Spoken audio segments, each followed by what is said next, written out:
नमस्कार मित्रांनो, जर तुमचा लाडकी बहीण योजनेचा फॉर्म आता रिजेक्ट झालेला असेल किंवा अर्ज पेंडिंग आहे, रिसबमिट फॉर्म करायचा आहे, असा करा फॉर्म अप्रूव्हल, तर 2 दिवसांमध्ये याचे जे काही पैसे आहेत ते तुमच्या डीबीटीच्या माध्यमातून या बैलांच्या बँक खात्यात जमा होणार आहेत. जर तुमचा फॉर्म रिजेक्ट झाला असेल तर तुम्हाला आता काय करायला पाहिजे, रिसबमिट फॉर्म कशाप्रकारे करायचं आहे, पेंडिंग आहे, त्यानंतर अप्रूव्हल कशाप्रकारे करायचं आहे, तर आजच्या व्हिडिओमध्ये संपूर्ण माहिती पाहणार आहे.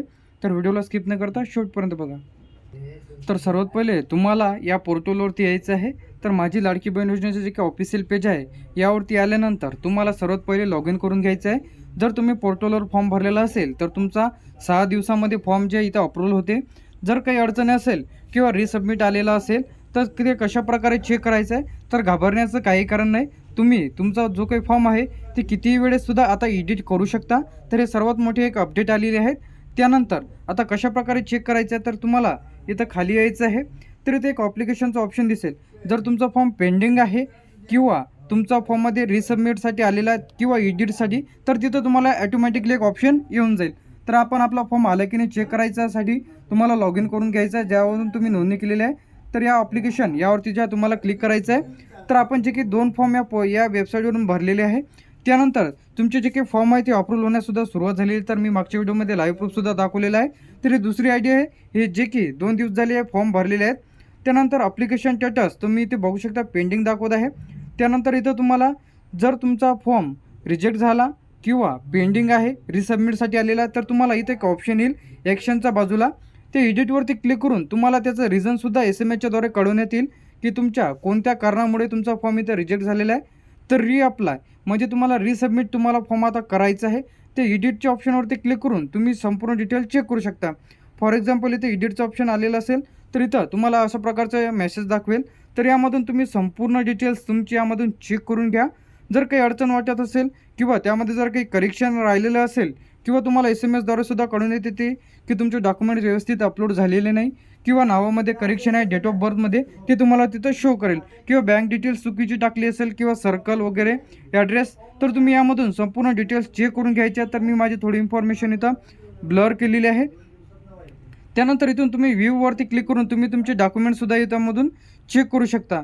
तर अशा प्रकारे जे तुम्ही तुमचे जे काही फॉर्म आहे, जर रिसबमिटसाठी आलेला असेल किंवा तुमचा अधिकही फॉर्म पेंडिंगच दाखवत असेल तर घाबरण्याचं काही कारण नाही. 5 किंवा 6 दिवसांमध्ये ज्यांनी पोर्टलवरून फॉर्म भरलेला आहे किंवा ज्याने ॲप्लिकेशनवरून फॉर्म भरलेला आहे त्यांचे फॉर्मसुद्धा आता रिजेक्ट झालेले आहे बरेच जणांचे. तर तुम्ही पुन्हा फॉर्म भरू शकत नाही. तर तुम्हाला तेच फॉर्म आता एडिट करायचा आहे.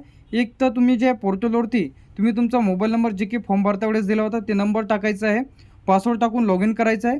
जर तुमच्याकडे पासवर्ड नसेल तर तुम्हाला काय करायला पाहिजे, तर तुम्ही तुमच्या फॉरगेट पासवर्ड तुम्हाला करायचा आहे.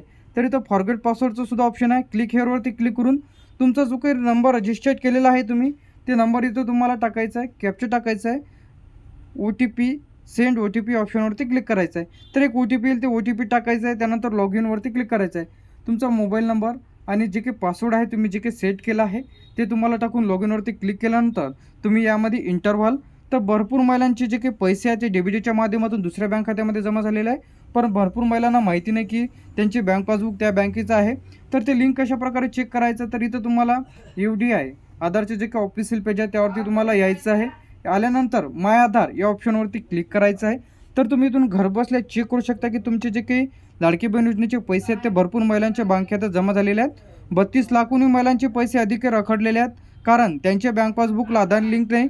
तर तुमचं जे काही बँक पासबुकला ॲक्टिव्ह आहे किंवा इनॲक्टिव्ह आहे ते चेक करून घ्यायचं आहे. तर भरपूर महिलांच्या बँक पासबुकला आधार लिंक नाही, त्यामुळे त्यांचे पैसे तर रखडलेले आहेत. तर तुम्हाला आधारच्या साईडवरती यायचं आहे किंवा या आधारच्या साईडवरती आल्यानंतर तुम्हाला इथं एक ऑप्शन दिसेल, चेक आधार स्टेटस या ऑप्शनवरती क्लिक करायचं आहे. त्यानंतर इथं तुम्हाला लॉग इनचं एक ऑप्शन दिसेल किंवा तुम्ही बँक सेंडिंग स्टेटस या ऑप्शनवरती क्लिक करायचं आहे. ज्या कोणाचं तुम्हाला चेक करायचं आहे त्यांचा आधार नंबर कॅप्चर टाकायचा आहे. त्यानंतर एक OTP सेंड होईल. त्यानंतर तुम्ही तिथून चेक करू शकता की तुमच्या कोणत्या बँक पासबुकला आधार लिंक आहे. तर यावरती लाईव्ह व्हिडिओ मी आपल्या चॅनलला ऑलरेडी अपलोड केलेले आहे. ते जर तुम्ही व्हिडिओ बघितलेले नसेल तर लवकर बघून घ्या. त्यानंतर लाडकी बहीण योजनेबद्दल संपूर्ण माहिती तुम्हाला आपल्या OMT इन्फॉर्मेशन टेक यूट्यूब चॅनलला बघायला मिळेल.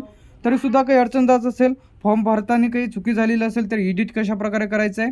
त्यानंतर जे काही लाडक्या बहिणीच्याबद्दल तुमच्या काही शंका असतील किंवा तुमचा फॉर्म आधी काही पेंडिंगच दाखवत असेल किंवा तुमचा फॉर्म रिजेक्ट झाला पुन्हा एडिट होत नसेल तर तुम्हाला कशाप्रकारे तुम्ही हेल्प तुम्हाला करायची आहे, त्यानंतर कशाप्रकारे तुम्हाला रिसबमिट किंवा फॉर्म एडिट होत नसेल तर कशाप्रकारे एडिट करायचं आहे, यावरती डिटेलमध्ये व्हिडिओ आपल्या OMT information take YouTube channel upload केलेलं आहे. ते जर व्हिडिओ तुम्ही बघितलेला नसेल तर लवकरात लवकर बघून घ्या. थँक्यू.